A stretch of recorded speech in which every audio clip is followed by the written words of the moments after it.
Après la cérémonie d'ouverture au Centre culturel de rencontre internationale John Smith de Ouidah, les journées scientifiques sur le patrimoine architectural afro-brésilien se sont poursuivies avec la tenue de plusieurs panels, des communications, de riches débats avec un public de passionnés du patrimoine, des professionnels d'histoire et d'art, de spécialistes venus du Bénin et de la sous-région ouest africaine. Pour mettre en valeur ce patrimoine afro-brésilien, il faut faire, je crois, un recensement. Ce qui est fait des bâtiments, c'est en cours, vous continuez. Mais dans ce recensement, je crois qu'il ne faut pas oublier de bien recenser tous les motifs décoratifs, d'en faire un répertoire, ce qui permettra de voir de pays en pays s'il y a des variantes, si le même thème est exploité et de manière différente.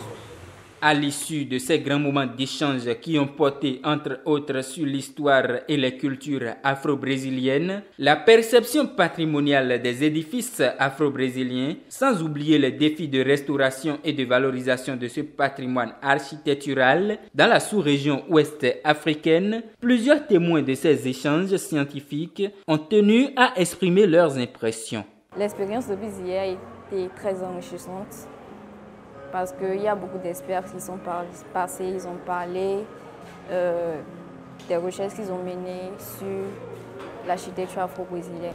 Je trouve très intéressant qu'on puisse commencer à tenir de manière plus régulière avec des acteurs aussi diversifiés qui viennent de toute la sous-région, du Nigeria jusqu'au Ghana, ce genre d'ateliers scientifiques pour pouvoir échanger plus en profondeur sur l'héritage que les Afro-Brésiliens ont laissé dans notre écosystème, dans notre société. C'est un moment qui va transformer l'idée que les populations ont de leur héritage culturel. Une fois que les réflexions seront poussées plus loin, ça pourra nous permettre de déboucher aussi sur la revitalisation des métiers du patrimoine, parce que c'est essentiel pour pouvoir restaurer ces patrimoines et leur donner de nouvelles fonctions en vue donc de promouvoir non seulement le développement des villes, mais le développement de tout le territoire. Le docteur Sylvestre Edjekpoto, président de l'Institut Afrique Décide, qui a assuré la maîtrise d'œuvre du projet, revient sur la spécificité de ces journées scientifiques. Depuis hier, on se réunit ici à Ouidah au CCRI pour faire le point, présenter les travaux, les résultats de cet inventaire-là, à des spécialistes, à des professionnels de la chose, et à des municipalités et à des communautés également. Voilà, donc depuis hier on était là, il y a eu des panels qui se sont produits, il y a eu des conférences qui ont été données, il y a eu des débats qui ont été faits. Et donc entre autres sujets abordés, c'est des questions donc, liées à l'histoire et la constitution des communautés afro-brésiliennes en Afrique de l'Ouest. C'est les questions liées à la perception patrimoniale qu'ont les communautés et les autorités de ces éléments-là. Et troisièmement, c'est les questions de restauration et de valorisation de ces éléments-là.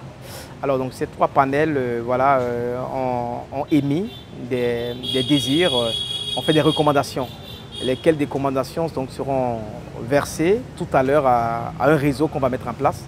Le réseau ouest-africain des acteurs du patrimoine afro-brésilien, patrimoine culturel afro-brésilien, et qui, ce réseau fera donc, de ces recommandations-là son cheval de bataille.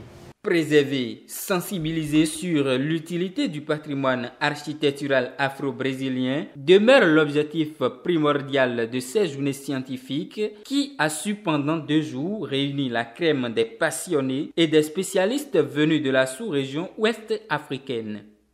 Il faut noter que ces présentes assises scientifiques tenues du 19 au 20 février 2024 se sont achevées dans une ambiance conviviale avec la mise en place du réseau des acteurs ouest-africains du patrimoine architectural afro-brésilien.